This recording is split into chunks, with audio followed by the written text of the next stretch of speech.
खूबसूरती और ये शायराना अंदाज एक साथ कैसे कैरी कर रही है? मुश्किल नहीं होती है? कोशिश करनी पड़ती है कि शेर ज़्यादा खूबसूरत हो।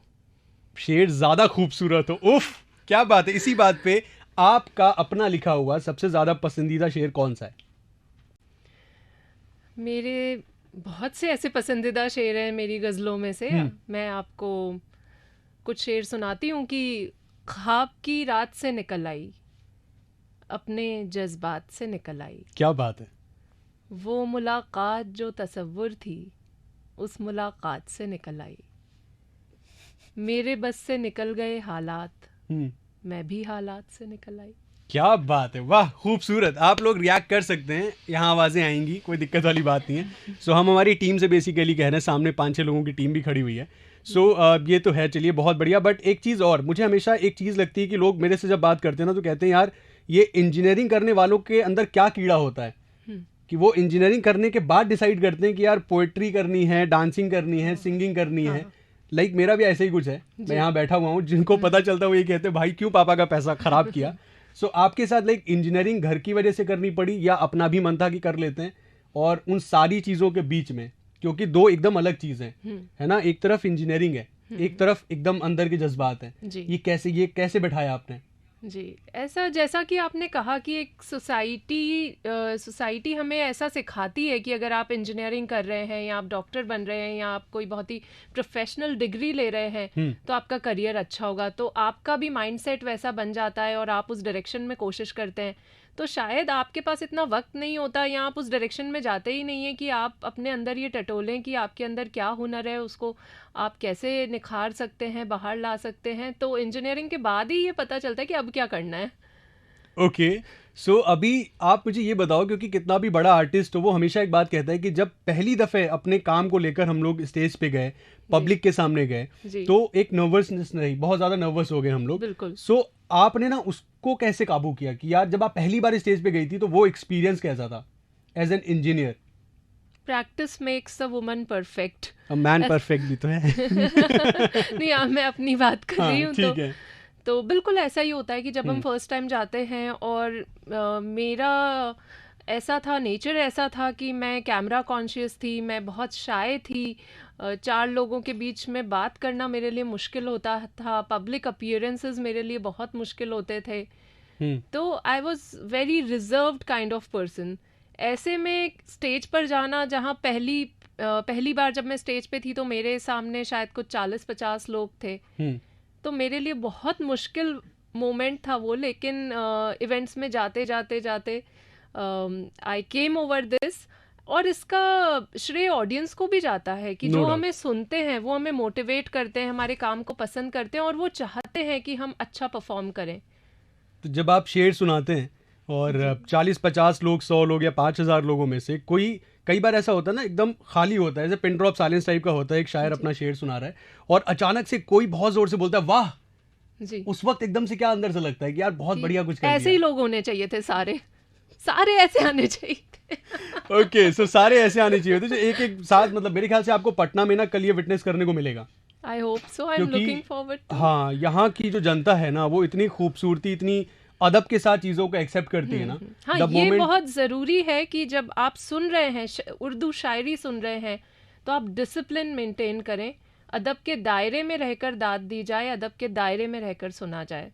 क्या बात है, बहुत बढ़िया। सो एक यहाँ पर सवाल मेरे मन में और आ रहा है, और वो ये है क्योंकि आपने उर्दू शायरी और अदब की बात की। सो नॉर्मली ऐसा होता है कि हिंदुस्तान में ना आप जनरली अगर उठा के देखो तो डिक्शन की प्रॉब्लम बहुत ज़्यादा है। बहुत ज़्यादा है। शायद इस वजह से, क्योंकि कहते हैं कि हर 50-60 किलोमीटर पे बोली भाषा, खाना पीना सब बदल जाता है। जी सो जी। आपके डिक्शन को लेकर लाइक फैमिली में ऐसा चलता चला आ रहा था, या नहीं आपको नहीं ऐसा लगा कि नहीं यार अगर ये करना है तो डिक्शन पे तो पहले काम नहीं। करना पड़ेगा, क्योंकि तलफ़ुज़ माशाल्लाह बहुत बढ़िया आपका।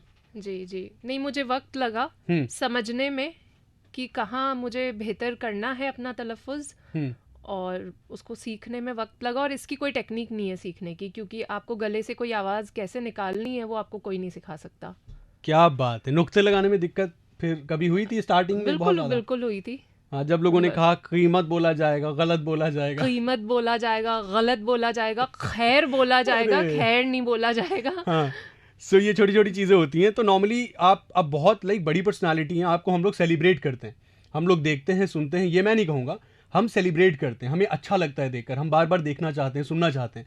Thank but you. एक आर्टिस्ट के साथ एक मैं बहुत शॉर्ट में जानना चाहूँगा, ये जो पूरी जर्नी है, आपने पढ़ाई की, आपने इंजीनियरिंग की, आपने जॉब किया, फिर आप यहाँ पर आए एंड यहाँ पर मतलब इस फील्ड में आए, तो पहला टीवी शो क्या था, कैसे ऑफर आया? टीवी शो था दूरदर्शन पर कुछ प्रोग्राम्स हुए थे. उसके बाद वाह भाई वाह में मैंने कुछ एपिसोड्स किए शैलेश लोढ़ा सर के साथ. बहुत अच्छा काम कर रहे हैं वो इस प्रोग्राम के ज़रिए, और इंडिया से नए नए अच्छे अच्छे आर्टिस्ट को टीवी प्लेटफॉर्म्स पर लेकर आ रहे हैं. और बहुत ही कमाल का एक्सपीरियंस होता है उस प्लेटफॉर्म पर जाकर शूट करना, रिकॉर्ड करना. तो it is an amazing experience. ऐसा नहीं कि सिर्फ आप जाकर अपनी शायरी वहाँ पढ़ रहे हैं, लेकिन जिस तरह से आप वहाँ दूसरे लोगों को देखकर सीखते हैं, टीवी अपीयरेंस के बारे में कई चीज़ें आपको जानने को मिलती हैं. तो इट्स अ वंडरफुल एक्सपीरियंस. उसके अलावा मुझे एक चीज़ और भी पता चली, वो आपकी फाउंडेशन के बारे में. जी तो मैं थोड़ा सा उसके बारे में जानना चाहूँगा. जी, वो मेरी सिस्टर के लिए हमने स्टार्ट किया था फाउंडेशन. मेरी छोटी बहन थी Roshni Mulchandani. She was a very renowned model in UAE. एक बस एक्सीडेंट में उनकी डेथ हो गई थी and she was just 22 years that time. Okay. तो हमने ये सोचा कि उनके नाम से हर जगह रोशनी फैलाई जाए, अच्छे काम किए जाए, लोगों तक ज़्यादा से ज़्यादा मदद पहुंचाई जाए. तो ये फाउंडेशन लाइक फंक्शनल कहाँ कहाँ है? ये बहुत सारी सिटीज़ में है, जैसे अभी जयपुर में है, अजमेर में है, बेंगलोर में है, इंदौर में है, और भी कुछ सिटीज़ में है.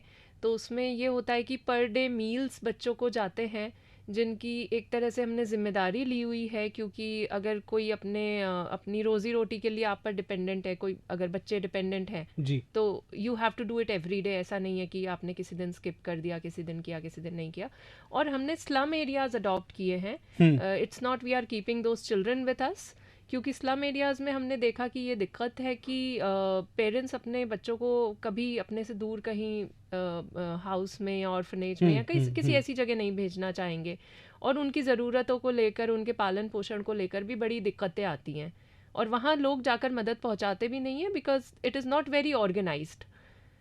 तो इसलिए हमने कोशिश की कि उन बच्चों के खाने पीने का इंतज़ाम हम करें, जो कि डेली बेसिस पर होता है, और फिर हमारी टीम जाकर उनके घर पर पता करती है कि उनको किस चीज़ की वाकई ज़रूरत है, किस मात्रा में ज़रूरत है, और किस सीज़न में किस चीज़ की ज़रूरत है, और वो चीज़ें उन्हें प्रोवाइड करवाई जाती हैं, चाहे वो एजुकेशन से रिलेटेड हो.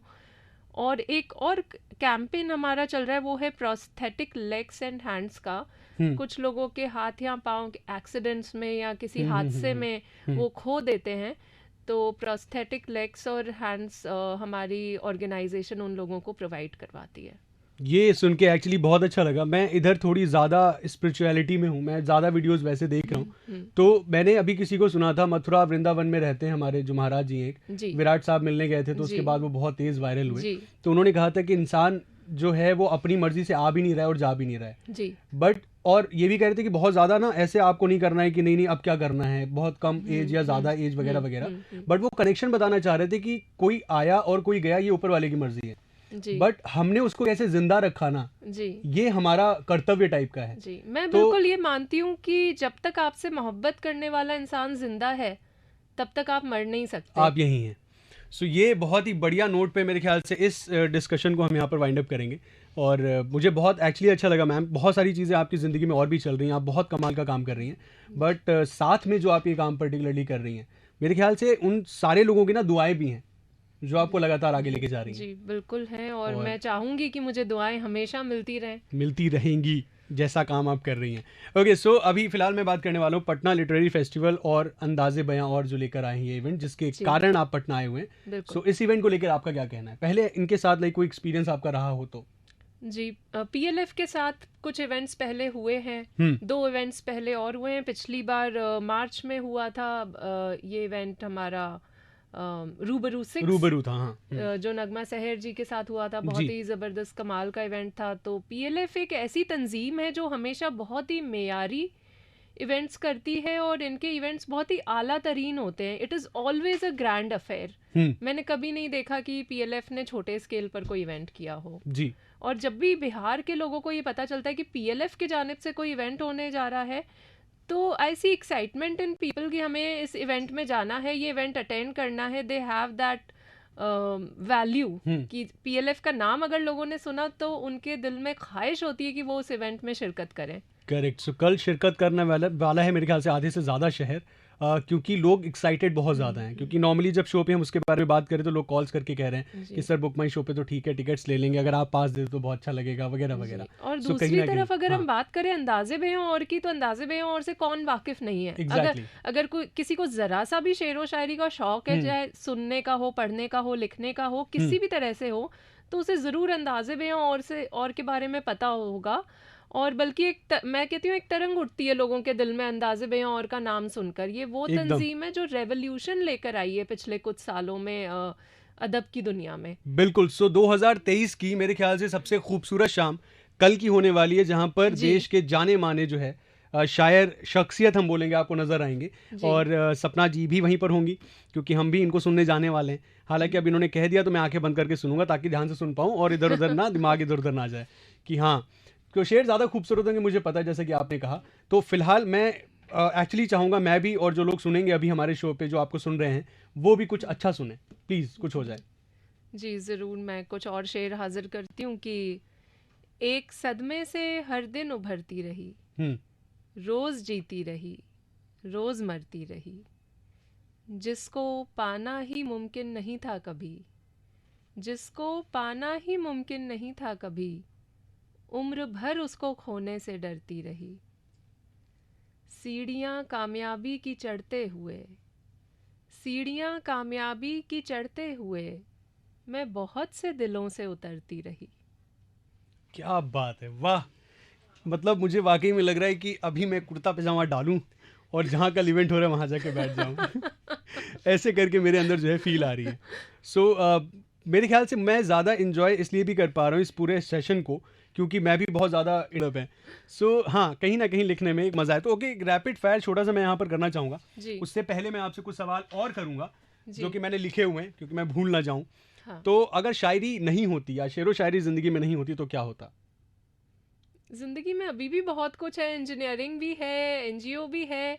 और प्रोफेशन वाइज आप पूछें कि अगर मैं इसके अलावा और क्या कर रही होती, तो आई थिंक मैं बिजनेस वूमन होती। ये तो मुझे भी लगता है, क्योंकि लोग कॉन्ट्रैक्ट देने में सेकंड थॉट, आपका क्या है प्रोजेक्ट मुझे नहीं पता, ये साइन कर रहा हूँ आप करो, यही होता है। आप करो, कोई दिक्कत वाली बात ऐसा नहीं है है। तो फिर बस कल से ही एक बिजनेस स्टार्ट हो जाए। हाँ, हम तो कहते हैं मिलकर रेड एफएम को खरीद लेते हैं।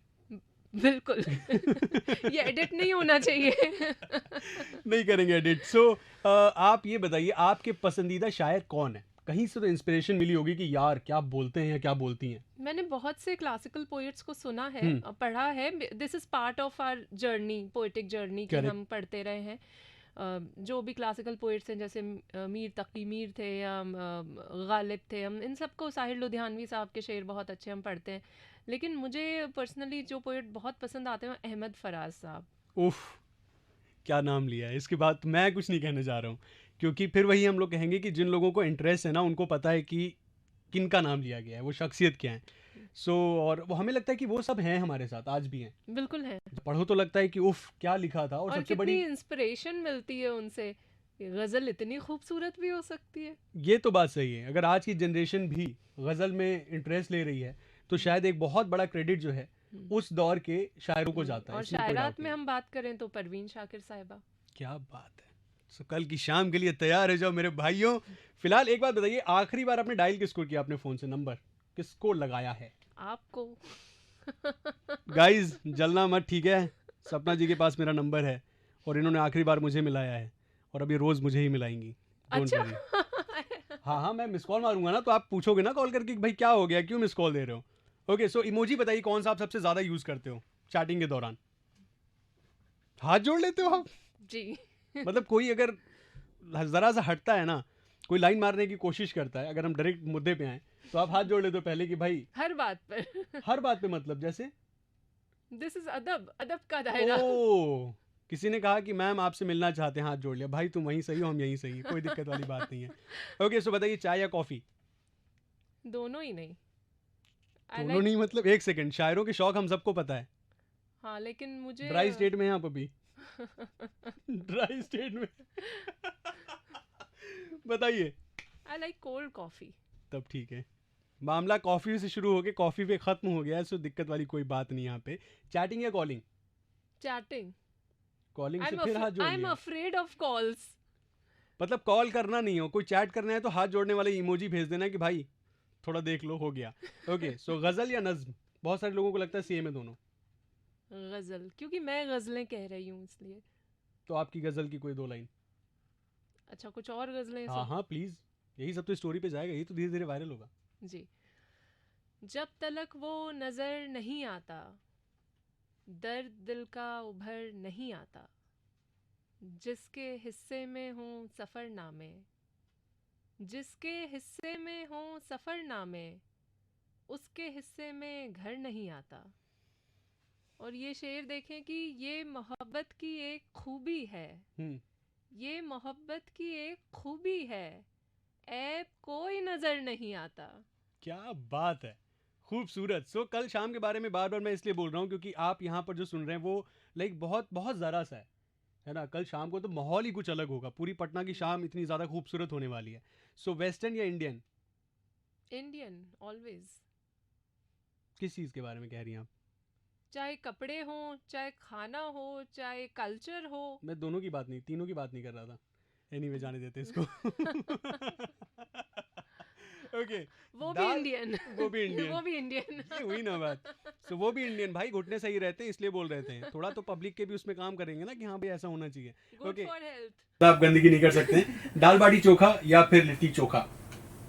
अभी पटना में हूँ तो अभी तो मुझे लिट्टी चोखा की तलब हो रही है, कोई खिला दो यार अच्छा लिट्टी चोखा। मुझे लग रहा है कि अगर आप में से कोई जा रहा है तो जाओ, अदरवाइज मेरा नंबर तो है ही है, कॉल करके मैं बोल दूंगा कि मधुबनी थाली। और मैंने सुना है पुचका भी बड़ा अच्छा मिलता है। बहुत बढ़िया। हाँ, तो I am dying for it यार। मतलब मैं तो कहती हूँ कि अगर पानी पूरी की बात होती है मेरे सामने तो मैं कहती हूँ कि इसके सिवा दुनिया में रखा क्या है। हाँ क्या है क्या। ओके, सो बहुत सारी चीजें हम लोगों ने लगभग कवर कर ली हैं, बहुत सारी बातें हम लोगों ने कर ली हैं। अब एक ऐसा सवाल जो इंटरव्यूअर पूछता है उससे जो आता है बेचारा जॉब के लिए। अच्छा। हाँ, अब ये इंटरव्यू वाला सीन हो गया यहाँ पर, ये अलग वाला इंटरव्यू हो गया है। आज से 5 साल के बाद आप खुद को कहाँ देख रही हैं? Don't tell me you are going to ask, tell me about yourself. नहीं, मैं आपसे पूछ रहा हूँ, आज से 5 साल बाद आप खुद को कहाँ देख रही हैं? वही लोगों के दिलों में। जीत गई भाई ये। कितनी सैलरी लेंगी बताइए। डन है। सो गाइज, कल शाम को आपको पहुंचना है, और कहाँ पहुंचना है सारी चीजें इंस्टा पे हमारे भी आपको मिल जाएंगी, और मैं चाहूंगा कि आप जाके मैम को भी फॉलो करो। सो आप प्लीज अपना फेसबुक और इंस्टाग्राम का एड्रेस बता दो। अगर घर का बताओगे आप तो मैं माइक को ऑफ कर दूंगा क्योंकि मैं नहीं चाहता कोई आपका घर जाने। इंस्टाग्राम पर आप लोग फॉलो कर सकते हैं सपना_पोएट्री, और फेसबुक पर सपना मूलचंदानी के नाम से मेरी आईडी है। करेक्ट। अगर आपके घर का पता मुझे पता चल जाए तो फिर उस पर मैंने कुछ एडवांस में लिखा हुआ है, तो पानी पूरी भिजवा देना। ठीक है, डन है, भिजवा दूंगा, कोई बड़ी बात नहीं है। बट मैंने कहा कि अगर मुझे पता चल जाए तो उस पर मैंने 2 लाइनें पहले से खुद से लिखी हुई हैं। इरशाद। ऑल्दो मैं मतलब ऐसा नहीं कर रहा हूँ कि मैं कॉन्शियस हुआ तो पढ़ने में, फिर आप जैसे के सामने तो मतलब कॉन्शियस छोड़ दो, मुझे लगता है मैं धरातल में बैठा हूँ अपनी शायरी लेके। बट ठीक है, फिर भी मैंने कुछ ऐसा लिखा था कि रेत पहाड़ समंदर क्या क्या है, मैंने बस आसमान देखा है। कि रेत पहाड़ समंदर क्या क्या है, मैंने बस आसमान देखा है, और लोग करते हैं जन्नत की बात, मैंने तेरा मकान देखा है। अरे वाह। सो गाइज, आप समझ सकते हैं कि कल शाम को अगर मुझे स्टेज पे चढ़ाया गया, जो कि बिल्कुल नहीं हो रहा है, तो मैं क्या कर सकता हूँ। तो आप मेरी कुर्सी पे आ सकते हैं और मैं ट्राई करूंगा एक बार। आप खैर मुश्किल हो जाएगा मेरे लिए, बहुत मैटर है आपके पास कहने के लिए। सो लास्टली, पटना के लोगों को आप क्या कहना चाहती हैं? पटना के लोगों का पहले मैं लोगों को शुक्रिया कहना चाहती हूँ कि ये शायद मैं चौथी मर्तबा पटना आई हूँ, और मैं जब भी पटना आई हूँ मुझे लोगों से बहुत मोहब्बत मिली है, बहुत एहतराम मिला है। यहाँ पर अदब नवाज लोग हैं, शायरी सुनते हैं, शायरी पसंद करते हैं, समझते हैं। शायरी समझना बड़ी बात है, बड़ी बात है, नो डाउट। तो ऐसे लोग पटना में हैं, तो ये मेरी खुशनसीबी है कि मुझे पहले भी पटना आने का मौका मिला, मैं आज भी आई हूँ, और मैं चाहूंगी कि मैं आगे भी मैं आऊं और इन लोगों तक अपने शेर पहुंचाऊं। इस बात पे मुझे फिर कुछ कहना है, मैं एंड नहीं कर पाता, मेरे साथ प्रॉब्लम ये है। आप चौथी मर्तबे आ रहे हैं, आप ये कह रहे हैं जी। मैं तो कह रहा हूँ प्लॉट ले लो यहाँ। Good idea. क्योंकि वो टाइमली ना बहुत अच्छे रिटर्न्स देगा, बहुत तेज प्रॉपर्टी महंगी हो रही है। अभी तो पटना मेट्रो दुनिया भर के कंस्ट्रक्शन इतना ज्यादा चल रहा है ना कि 5 साल के बाद शहर एकदम स्मार्ट होने जा रहा है, प्रॉपर्टी 10 गुनी। क्या कहती हैं आप? जबरदस्त आइडिया। जबरदस्त ना जी ठीक है, मैं बताता हूँ आपको कहाँ लेना है। ठीक है, डन। उसके बाद मुझे पता पूछने की जरूरत नहीं। पानी पूरी का ठेला लेके मैं पहुंचूंगा, सपना जी आ गए हम। ऑलराइट, सो बहुत ज्यादा अच्छा लगा मुझे आपसे बात करके, और मैं वाकई में इंतजार करूंगा कल की शाम का जब मैं आपको सामने से स्टेज पे सुन पाऊँ।